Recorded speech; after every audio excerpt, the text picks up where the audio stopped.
আসসালামু আলাইকুম। আশা করি সবাই অনেক ভালো আছেন। আমি মোহাম্মদ রেজানুজ্জামান, স্লোভেনিয়া থেকে।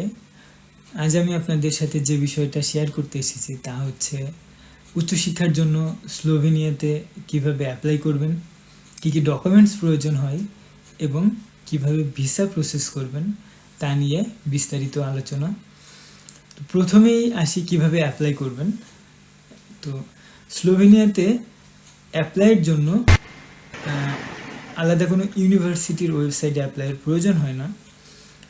আপনার গভর্নমেন্ট একটা পোর্টাল আছে, নাম হচ্ছে ইভিএস পোর্টাল। আমি লিঙ্কটা আপনাদেরকে দিয়ে দিচ্ছি এবং আপনারা দেখতে পাচ্ছেন ইভিএস পোর্টালে সমস্ত ইউনিভার্সিটির অ্যাপ্লাই আপনি এখান থেকে করতে পারবেন এবং একের অধিক ইউনিভার্সিটিতে আপনি অ্যাপ্লাই করতে পারবেন, যার জন্য কোনো অ্যাপ্লিকেশন ফিসের প্রয়োজন নাই।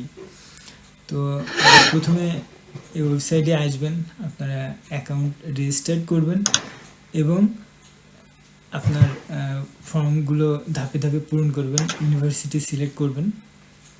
তো একটা কথা বলে রাখি, তা হচ্ছে যে ইন স্লোভেনিয়াতে ফার্স্ট সাইকেল বলতে ব্যাচেলর বোঝায়, সেকেন্ড সাইকেল বলতে মাস্টার্স বোঝায় এবং থার্ড সাইকেল বলতে ডক্টরাল ডিগ্রি বোঝায়।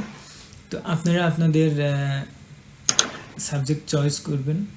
তো আমার সাজেশন থাকবে, আপনাদের সাবজেক্ট চয়েসের ক্ষেত্রে অবশ্যই ইউনিভার্সিটির ওয়েবসাইটগুলো আপনারা ভিজিট করবেন। আপনারা কোন ইউনিভার্সিটিতে পড়বেন এবং কোন সাবজেক্টে পড়বেন, কোন ইউনিভার্সিটিতে কী কী সাবজেক্ট আছে সেটা দেখে নেবেন এবং ওই সাবজেক্টে পড়ার জন্য কী কী রিকোয়ারমেন্ট আছে সেটা অবশ্যই চেক করে নেবেন। এটা সব থেকে ভালো হয়। তো এটা হওয়ার পরে আপনারা অ্যাপ্লাইয়ের জন্য আসবেন। তো তারপর ইভিএস পোর্টালে আপনারা ধাপে ধাপে অ্যাপ্লাইয়ের জন্য ফর্মগুলো ফিল আপ করবেন, আপনাদের নাম, ঠিকানা এবং এডুকেশনাল ব্যাকগ্রাউন্ডগুলো দিবেন। দেন আপনাদের ডকুমেন্টগুলো আপলোড করবেন। তো কী কী ডকুমেন্ট লাগে সেটা হচ্ছে ইউনিভার্সিটি ভেদে এটা আবার ডিফার করে। এক একটা ইউনিভার্সিটি এক এক ডকুমেন্ট ডিমান্ড করে। তার ভিতরে যে যে ডকুমেন্টগুলো রয়েছে তা হচ্ছে আপনার পাসপোর্ট, 2 নম্বর হচ্ছে সার্টিফিকেট, 3 নম্বর হচ্ছে টেস্টিমোনিয়াল, তারপরে ট্রান্সক্রিপ্ট অর্থাৎ মার্কশিট এবং পরবর্তীতে যেটা আসছে সেটা হচ্ছে যে কিছু ইউনিভার্সিটি চাই শর্ট সিভি, কিছু ইউনিভার্সিটি চাই short chronological description of study. তো শর্ট সিভি যদি চায় তাহলে অবশ্যই আপনারা ইউরোপাস সিভি করে নেবেন। ইউরোপাস সিভির জন্য আপনারা এই ওয়েবসাইটে যাবেন, এইখান থেকে রেজিস্টার করে আপনার ইনফরমেশন দিলে অটোমেটিক্যালি একটা ইউরোপাস সিভি হয়ে যাবে, সেটা করে নিতে পারেন।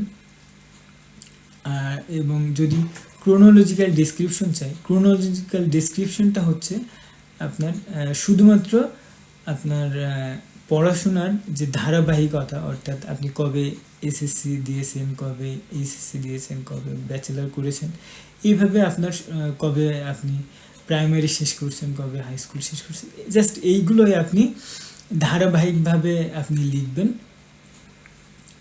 জাস্ট সিভিতে আমরা যেভাবে লিখি সেইভাবেই এখানে শুধুমাত্র পড়াশোনার ডেসক্রিপশনটা থাকবে। এটা হচ্ছে শর্ট ক্রোনোলজিক্যাল ডেসক্রিপশন। এরপরে আছে লেটার অফ মোটিভেশন।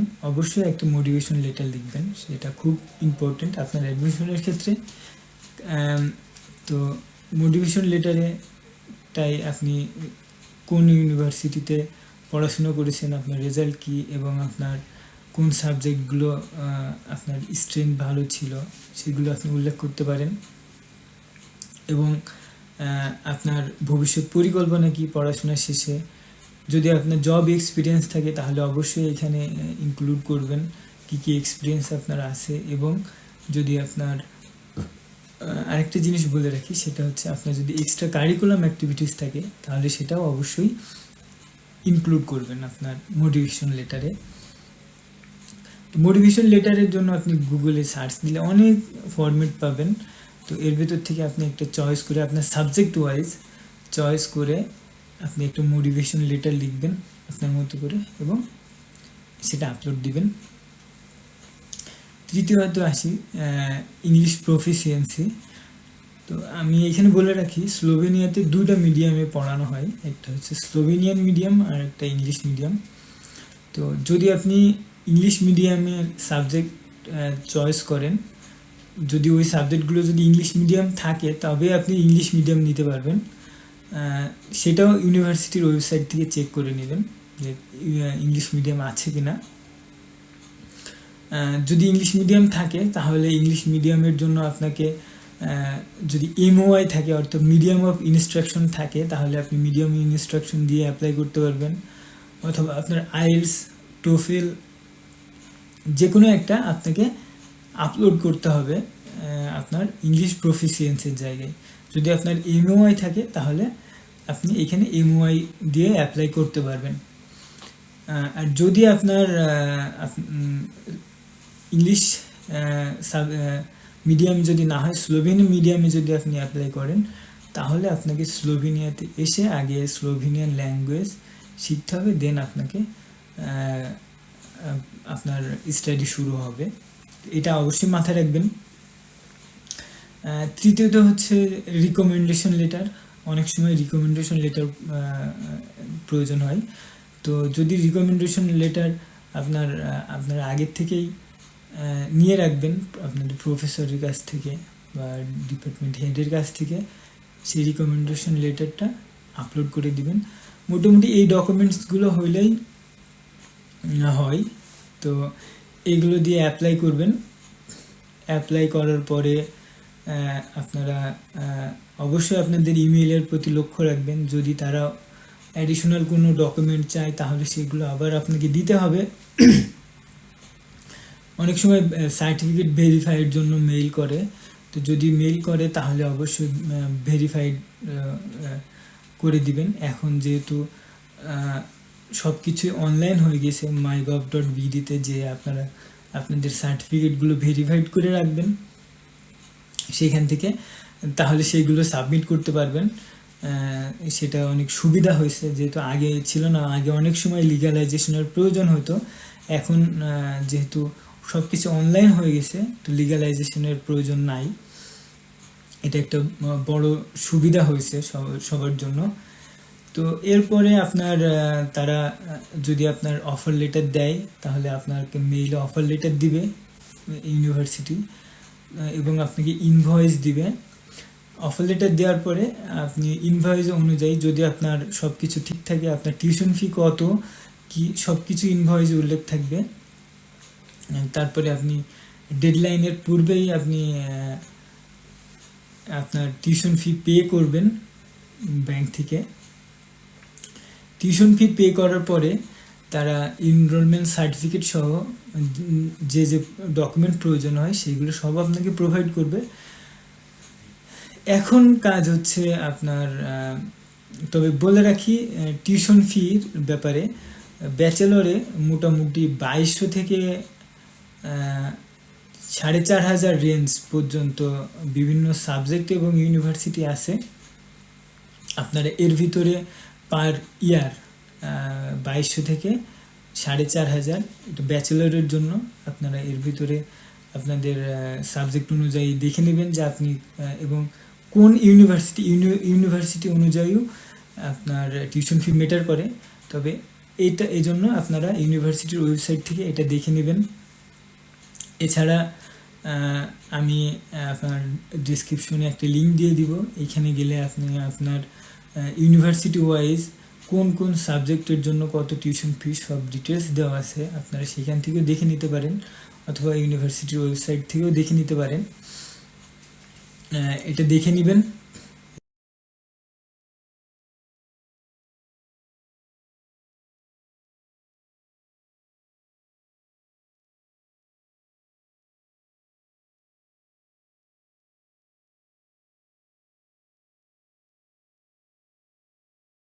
তারপরে আপনার এনরোলমেন্ট সার্টিফিকেটটা আসার পরে এখন আপনি ভিসার জন্য পরিকল্পনা করবেন।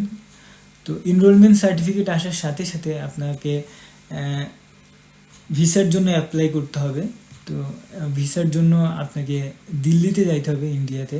এই জন্য আপনার ইন্ডিয়ান ভিসার প্রয়োজন। তবে বলে রাখি, অন্যান্য দেশে অ্যাপ্লাইয়ের ক্ষেত্রে যেমন ডাবল এন্ট্রি বাধ্যতামূলক থাকে, স্লোভেনিয়ার ক্ষেত্রে ডাবল এন্ট্রি বাধ্যতামূলক না। আপনি ট্যুরিস্ট ভিসা বা মেডিকেল ভিসা যে কোনো ভিসা নিয়ে ইন্ডিয়াতে যাওয়ার পরে আপনি অ্যাম্বাসি ফেস করতে পারবেন, এখানে কোনো রেস্ট্রিকশন নাই। তো প্রথমে আপনাকে ইন্ডিয়ান ভিসার জন্য অ্যাপ্লাই করতে হবে। ইন্ডিয়ান ভিসা পাওয়ার পূর্বে আপনাকে দিল্লি হাই কমিশন অর্থাৎ স্লোভেনিয়ান কনসুলেটে আপনাকে মেইল করে একটা অ্যাপয়েন্টমেন্ট নিতে হবে। সেই অ্যাপয়েন্টমেন্ট অনুযায়ী আপনি সেখানে পৌঁছাবেন। সেখানে পৌঁছানোর আগে যে ডকুমেন্টগুলো আপনার জমা দিতে হবে সেগুলো রেডি করতে হবে। তো ডকুমেন্টের ভিতরে রয়েছে, প্রথমে হচ্ছে আপনার একটা টিআরপি অ্যাপ্লিকেশন ফর্ম, যেটা ইউনিভার্সিটি থেকে আপনাকে দিবে। তো এই ফর্মটা আপনারা ফিল আপ করে নিয়ে যাবেন। দ্বিতীয়ত আসতেছে পাসপোর্ট এবং এনআইডি। এটা অবশ্যই আপনার নোটারি করতে হবে এবং ফরেন মিনিস্ট্রি এবং ল মিনিস্ট্রি থেকে অ্যাটাস্টেশন করতে হবে। তৃতীয়ত আসতেছে ছবি। এখানে 35x45 সেন্টিমিটারের ছবি প্রয়োজন হয়। এটা আপনি ইউরোপিয়ান স্ট্যান্ডার্ড বললেই ছবির দোকান থেকে উঠাই দিবে সাইজটা। তো এই ছবি নিয়ে যাবেন মিনিমাম 2 কপি। 3 নম্বর, আপনার যে টিউশন ফি পে করছেন সেই টিউশন ফির ডকুমেন্ট এবং আপনার এনরোলমেন্ট সার্টিফিকেট। এছাড়াও আরেকটা গুরুত্বপূর্ণ বিষয় হচ্ছে, সেটা হচ্ছে আপনার হেলথ ইন্স্যুরেন্স। 1 বছরের হেলথ ইন্স্যুরেন্স জমা দিতে হবে। এর জন্য মোটামুটি অনেকগুলো ওয়েবসাইট আছে, তার ভিতরে সুইস কেয়ার আছে, তারপরে আরও অনেকগুলো আছে। তো এইখান থেকে আপনি যে অনলাইনে পেমেন্ট করে আপনি আপনার হেলথ ইন্স্যুরেন্স সার্টিফিকেটটা নিয়ে নিতে পারবেন। তারপরে আছে পুলিশ ক্লিয়ারেন্স সার্টিফিকেট। আপনি অনলাইনে অ্যাপ্লাই করে একটা পুলিশ ক্লিয়ারেন্স সার্টিফিকেট নিয়ে নেবেন। তবে মনে রাখবেন যেন আপনার পুলিশ ক্লিয়ারেন্স সার্টিফিকেটের মেয়াদ 3 মাসের ভিতরে থাকে। 3 মাস, মোটামুটি 3 মাস পর্যন্ত গ্রহণ করে স্লোভেনিয়ান এম্বাসি, তারপরে তারা আর এটার আবার নতুন করে চায়। তো এটা একটু মাথায় রাখবেন। 3 নম্বর হচ্ছে আপনার প্রুফ অফ ফিনান্সিয়াল সার্টিফিকেট বা তো এইখানে অবশ্যই স্লোভেনিয়াতে আসার জন্য আপনার একটা ফান্ড দেখাতে হবে। সবসময় চেষ্টা করবেন আপনার নিজের যদি অ্যাকাউন্ট থাকে নিজের অ্যাকাউন্টে দেখানো, যদি নিজে জব করে থাকেন, অথবা বাবা এবং মা, এর বাইরে আসলে দেখানো উচিত না স্পন্সরশিপ। তো আপনারা এবং আরেকটা জিনিস বলে রাখি, সেটা হচ্ছে স্লোভেনিয়াতে সেভিংস অ্যাকাউন্ট এবং এফডিআর দুটাই অ্যাকসেপ্ট করে। যদি আপনার সেভিংস অ্যাকাউন্ট হয়ে থাকে তাহলে অবশ্যই 6 মাসের স্টেটমেন্ট প্রয়োজন হবে, সেটা মাথায় রাখবেন। এবং 5,800 ইউরো মিনিমাম থাকতে হবে, অর্থাৎ মোটামুটি 8 লাখ প্লাস আপনি টাকা যদি রাখেন তাহলে এনাফ। তো এক কপি একটা স্টেটমেন্ট এবং একটা সলভেন্সি সার্টিফিকেট, এবং সেটা ইউরোতে কনভার্ট করে নেবেন। এটা হচ্ছে আপনার, এবং সাথে একটা ডিক্লারেশন লেটার লিখবেন যে আপনি কেন আসলে পড়তে যাচ্ছেন, এবং যে আপনার স্পন্সর হবে তার একটা এফিডেভিট প্রয়োজন হবে যে সে আপনার খরচ চালাবে। এবং আপনি যদি নিজেই খরচ আপনার নিজের অ্যাকাউন্ট হয় তাহলে আপনি জাস্ট ডিক্লেয়ার করলেই হবে যে আপনি আপনার এই অ্যাকাউন্ট থেকে আপনি আপনার পড়াশোনা এবং অন্যান্য খরচ চালাতে পারবেন। এটা হচ্ছে মূলত এই ডকুমেন্টগুলো প্রয়োজন হয়। যদি এছাড়াও যদি আপনি জব করে থাকেন তাহলে আপনার প্রুফ হিসাবে আপনার এমপ্লয়ি সার্টিফিকেট প্রোভাইড করবেন।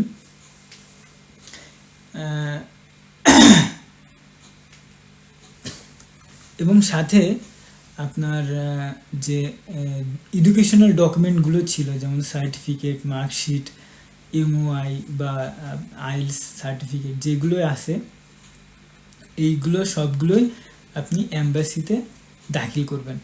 তো এইগুলো সবগুলো নিয়ে দাখিল করার পরেই আপনি আবার চলে আসবেন। যখন আপনার টিআরপি রেডি হয়ে যাবে, যদি আপনার ভিসা অ্যাপ্রুভ হয়ে যায়, আপনার টিআরপি রেডি হয়, তারপরে আবার এম্বাসি থেকে আপনাকে জানাবে এবং আপনি তখন আপনার টিআরপি কালেক্ট করবেন। আবার ইন্ডিয়াতে যাওয়ার প্রয়োজন হবে, ইন্ডিয়াতে যেয়ে আপনার টিআরপি কালেক্ট করবেন এবং বিমান টিকিট করবেন এবং আপনি উড়াল দেবেন আপনার স্বপ্নের দেশে।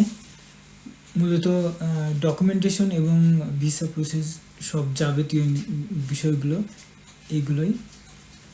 এছাড়াও আপনাদের যদি আরও অনেক কিছু জানার প্রয়োজন হয় অবশ্যই আমাকে কমেন্টে জানাইতে পারেন। আমি চেষ্টা করব যতটুকু নিজে জানি ততটুকু আপনাদেরকে জানানোর জন্য। ধন্যবাদ।